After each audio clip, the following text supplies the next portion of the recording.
Get up, Peter, kill and eat. Not gonna lie to you, it's not my favorite line of scripture. You don't often see that on the coffee mugs or, go on the Etsy and find that frame for you to put in your house. Get up, kill, and eat. Especially, as you all know, I have been a vegetarian for 40 years. I personally prefer Genesis 1:27, where God, in his new creation, in his new Eden, very clearly says that God gives all the plants on the earth for humans and animals to eat. I always say that that is proof that in God's paradise, we're all vegetarians. Now, of course, I know in Genesis 9, after the flood, after God almost destroyed us all and decided to start all over again, he specifically said that it was okay for Noah and his descendants to eat meat. But of course,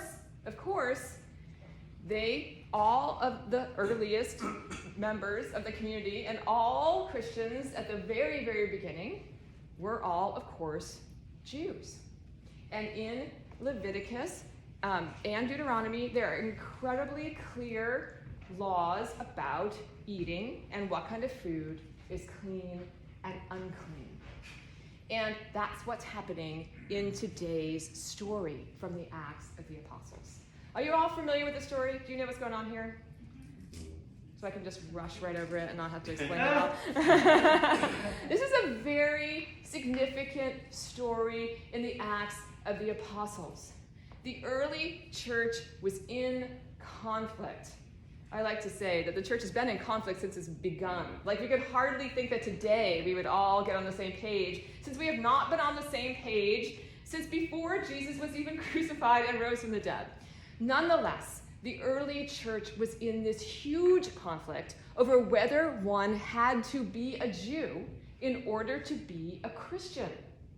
That's a really significant thing. All of the disciples were Jewish. Jesus was Jewish. They were all faithful Jews. They knew how to follow the law. They knew what the Lord required, and they followed it.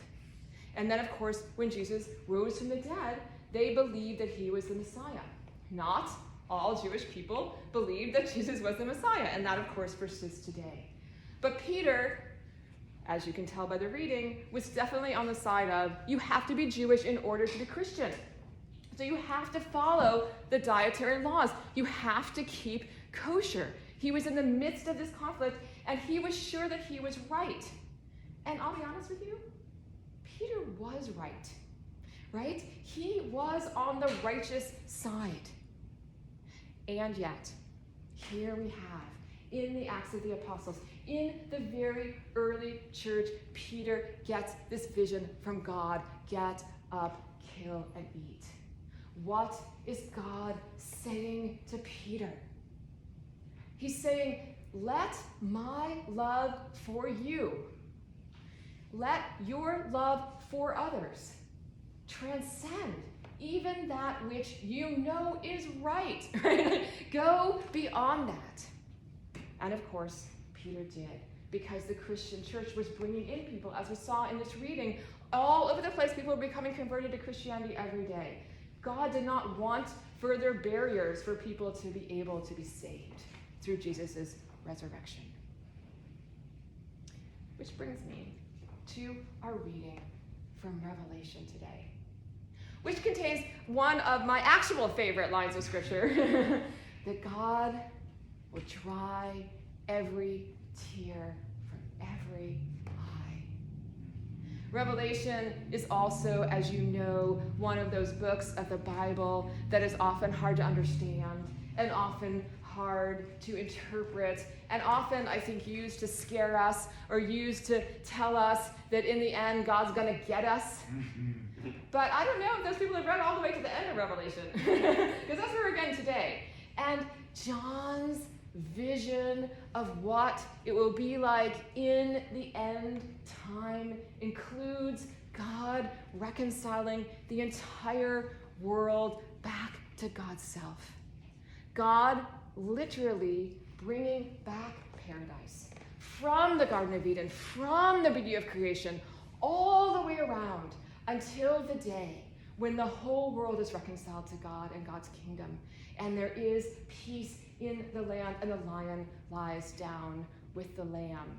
And I'm sure they're all vegetarians. But what I notice in this reading from Revelation is the vision contains the new Jerusalem. I will never forget when I was in seminary that one of my favorite professors, he said that if you notice that we go all the way back to Eden, but Eden now contains a city. Eden now contains us. What he told us then, and what I believe, is that what we do matters. The story is God's story. There's no doubt about it. The world is God's world. We are all part of the story. And yet, in the end, on the last day, when the kingdom comes, we are in that kingdom. What we have done on earth as in heaven ends up mattering. Paradise has a city, a new city. A city, though, which always reminds me, is full of people. What are cities like, right? It's not a farm, it's not a little village. It is Jerusalem. It is the big city. It is the key city. There is no doubt in my mind that this city contains people from all walks of life. It contains the very poorest and the very richest. It contains people of different cultures, different races, different traditions, different religions. It contains good people and bad people. It contains people who've done terrible crimes and people who are saints on earth. It contains us all. And it matters to God so much that this is the end of the story, our redemption and a new Jerusalem. And that brings me to a story that I read in the newspaper this week, a story about a woman named Emily Meggitt. Anyone heard the story about Emily Meggitt? Emily Meggitt is 89 years old, and she lives in Edisto Beach, South Carolina. And Emily Meggitt is considered the absolute world's authority on Gullah Geechee, I'm trying to say that wrong, cooking. She's a cook. She learned to cook. So I'm sure you all know this. Gullah is a culture and a language and a cooking style that was protected and developed on the barrier islands of South Carolina by formerly enslaved people, that incorporates African traditions, but also Old English traditions, right? And it is in and of itself a complete and separate culture and has been protected over all of this time and all of our history. So Emily Meggitt, 89 years old, is considered the world's authority on Gullah Geechee cooking. And she developed this cooking style through the time that she spent as a cook in the households of various wealthy white families who had vacation homes in this area. And one in particular, her name was Becky Smith. Becky Smith and Emily Meggitt became best of friends. And Emily cooked for Becky's family for years and years and years. And it was Becky's family who decided that Emily should have a cookbook, even though she's the kind of cook who has never, ever used a recipe in her life or a cookbook. And also I have to say, I am sure that she does not cook anything that is vegetarian. Because I looked at some of her recipes. So Becky Smith followed Emily and Meggitt around while she cooked in Becky's kitchen. And she took her measuring spoons and measured as Becky was tossing things into a pot. And she took notes about what she did. And she and her family started to help Becky Smith's son. And they eventually wrote up a manuscript over years and decided that they were going to self-publish this just so that this could last as a record in history. Since Emily Meggitt is 89 years old. And just about the same time, a couple of years ago, pre-pandemic, a big publisher from New York City approached a chef in Charleston who cooked Gullah Geechee food and asked him if he would be interested in doing a cookbook. Of course, he knows Emily Meggitt, because everybody knows Emily Meggitt, and he said that the publisher should talk to her. And he said, the grandmothers of the world never get the book deals. And so they went to talk to her to make the cookbook. And the Smith family, who had actually written the manuscript, they handed it over to the publisher, and they asked for nothing. They did not want a penny. They just wanted this cookbook to come into the world. And of course, Emily Meggitt turned right around and said she wouldn't do the cookbook unless the Smiths also got some kind of notice in it. And so they did, and so it happened. And so now Emily Meggitt has a best-selling cookbook in the New York Times. And the reason that I'm telling this story in the middle of this sermon is this.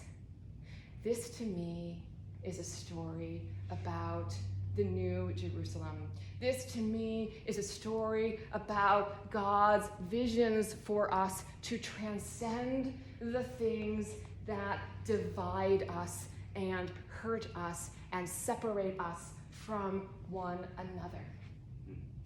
This is a story about faith, not just because Emily Meggitt had her church choir sing at the book opening, but because as I was reading this story, you might understand that I, in my mind, was thinking that this story was going to go in any number of other places. The fact that I was reading this story in the New York Times made me start to believe that this story was going to become a story of division, and a story of pain, and a story of people fighting over histories, and a story of people who are still struggling in histories. And instead, as I read this story, especially in light of our world today, I was blown away again and again that at every turn in this story, which absolutely has tragedy in it, it absolutely has hatefulness in it, it absolutely has history in it that is not always the very best history, but all of that was transcended, every point in this story, by people who loved one another.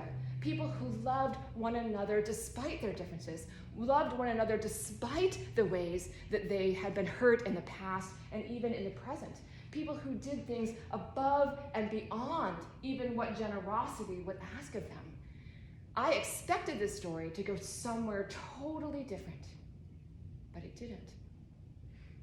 This is a story about what happens when we believe that love is the most powerful thing in the world, and that our love of God and our love of one another transcends anything and everything that divides us. And I'm just going to say it, even when we're right?